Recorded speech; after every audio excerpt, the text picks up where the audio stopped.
هلا وشلونكم؟ اليوم راح نتبل صدور الدجاج حتى نحضر بيها وجبات تكفينا كل يوم.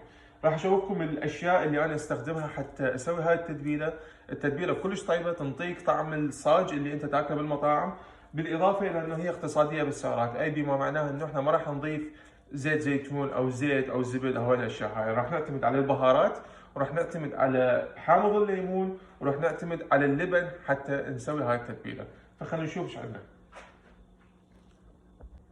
اول شيء راح نخلي قبل ما نشتغل بصدور الدجاج ونلوث ايدينا راح نخلي المتبلات مالتنا. فنجيب لبن، هذا اللبن موجود هنا بكل الاسواق اللي انت ممكن انه تروح تستورد من عندها، الاسواق اقصد الاسواق العربيه التركيه وغيرها، موجود تقدر تشتري من عندهم. زين، اللبن يساعد على انه يفكك الالياف اللحم،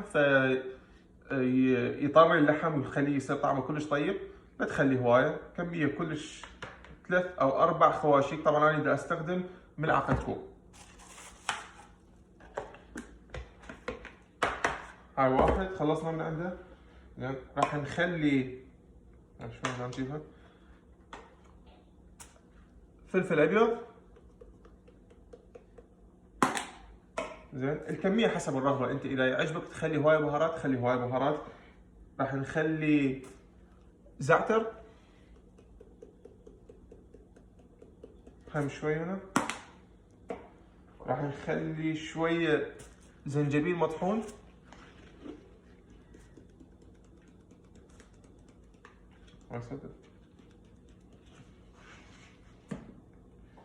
راح نخلي ملعقه هيل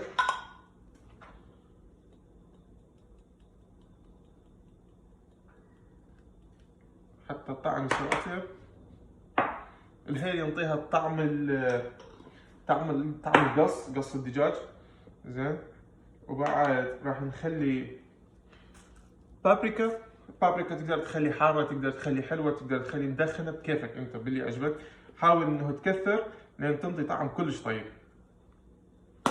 زين، وعندي هاي تنطيك طعم المدخن سموكت تشيلي، وبنفس الوقت تنطيك حروره بالاكل تصير كلش طيبه. زين، فهم نخلي شويه منها.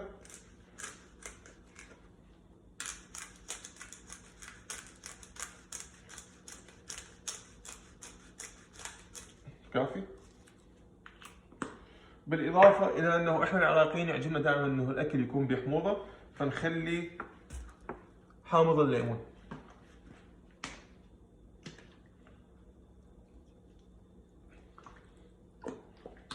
زين، هسه احنا المتبلات مالتنا كلها صارت جاهزه بالكونتينر، نخبطها نتاكد انه كل شيء امتزج ويا بعضه،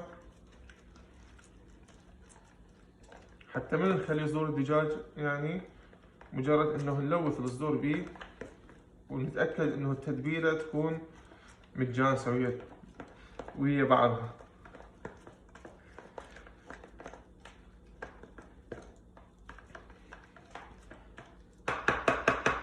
تمام، انا ما خليت هوايه لوش لانه هالمره ما عندي كميه صدور دجاج هوايه، عندي تقريبا كيلو وربع مو هوايه، فهاي من المفروض انه تكون كافيه. هسه هاي نخليها على جنب. نجيب صدور الدجاج، طبعا هاي صدور دجاج عاديه جبتها من الدي، بارحه رح نتصورها. نفتحها،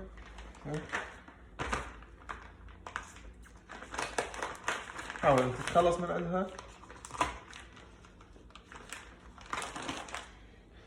فهذا كيلو وربع ب1 2 3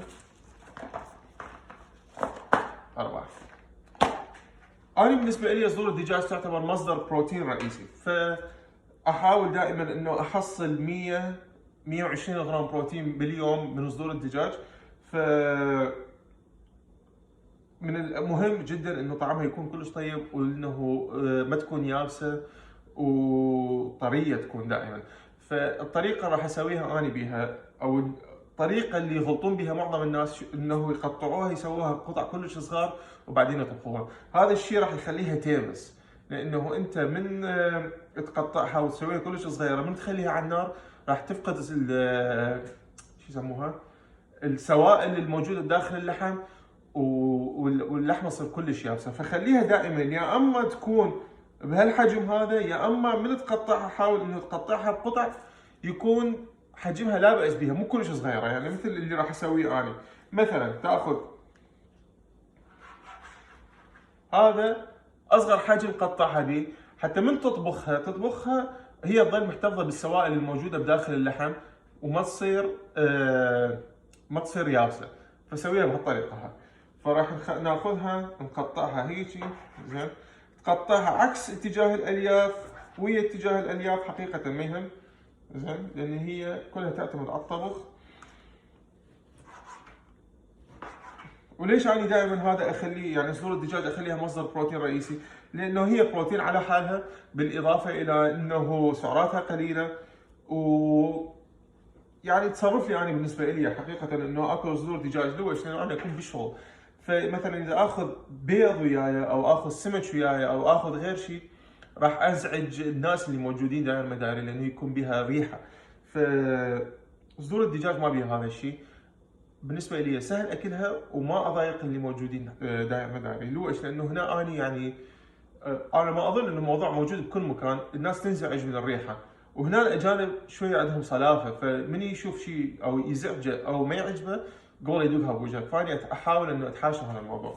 بالاضافه الى انه ممكن انه تحصل كميه بروتين كلش عاليه بسعرات قليله بكميه كلش قليله. يعني 100 غرام مطبوخه من صدور الدجاج تقريبا بتنطيك 22 24 غرام بروتين. فمن السهل جدا ان انت تحصل لك 100 غرام بروتين من انه تاكل صدور الدجاج، اسهل مما انه انت تحصل 100 غرام بروتين كانه انت تاكل لحم بقر او غنم او غيره هاي. ليش؟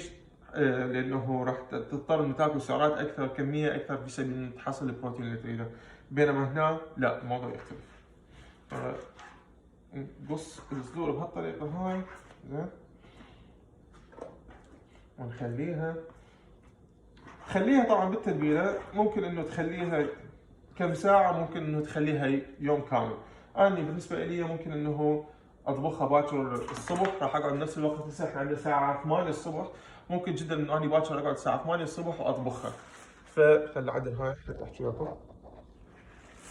اما بالنسبه لطريقه الطبخ فعندك اختيارين، يا اما تجيب طاوه، زين، وتخلي عليها شويه من هذا البخاخ وتكون كلش حاره، وتخلي كميه قليله. دائما حاول انه تخلي كميه قليله، اطبخها، شيلها من النار وخلي كميه ثانيه، وهكذا لين تخلص كل اللي عندك. ليش؟ لانه اذا خليت الكميه كلها على النار حراره الطاوه راح تقل.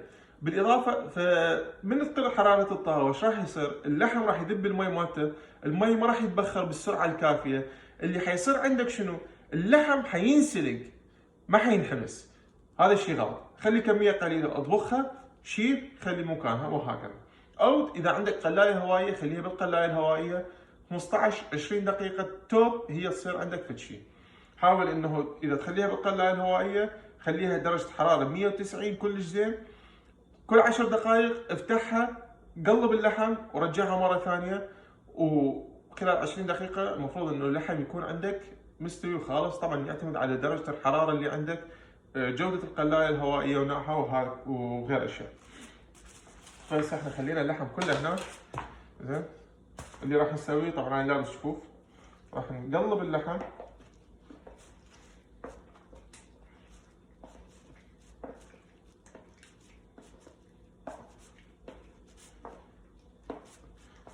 ملح ما خليت، لان انا يعجبني اخلي ملح بالاخير يكون افضل. بالاضافه لانه يقول لك اذا تخلي ملح، انا مو طباخ ولا شيف، بس يقول لك اذا تخلي ملح العفو على اللحم قبل ما تطبخه اللحم يصير قوي. فيعني اللحم انا اخليه، الملح اخليه بعدين. ما ريحتها كلش طيبه وطعمها راح يكون بعد اطيب. هذا كلش كافي. نشيل هاي ونشيل هاي، زين، طبقها، زين، وهكذا.